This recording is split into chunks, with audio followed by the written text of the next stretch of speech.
Hey guys, welcome to This Explainer. Today, we're tackling a high-stakes topic for your exams, enzyme inhibition. Okay, let's dive right in. What actually happens when our cellular reactions just spin completely out of control? Picture a perfect lock and key. Right here is our baseline, totally normal, uninterrupted enzyme-substrate binding. But foreign agents, like drugs or poisons, they act as saboteurs. They cause enzyme inhibition and literally halt reactions.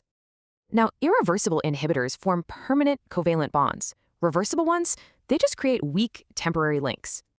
The real-world stakes are huge here. Nasty toxins like sarin gas and heavy metals cause permanent, irreversible damage. So for reversible threats, remember the active site. It's the exact pocket where the normal substrate should fit.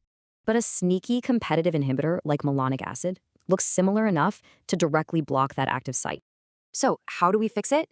Just flood the area with more substrate to physically outcompete that inhibitor.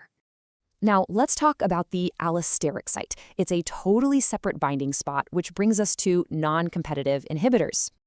These guys are shapeshifters. Binding to the allosteric site literally warps the active site so nothing fits anymore. Crucial exam tip here. Competitive inhibition increases Km, while non-competitive decreases Vmax. You definitely need to memorize this. But hey, inhibition isn't always bad. The body actually uses feedback inhibition as a natural metabolic brake system. When an end product builds up, it travels backward, binds to enzyme 1's allosteric site, and shuts down production. Big warning for MCQs. Do not confuse allosteric feedback inhibition with competitive active site inhibition. They're totally different mechanisms. So, how are you going to lock this critical difference into your memory before test day? Remember, competitive competes right at the active site, while allosteric alters the shape from afar. Easy, right?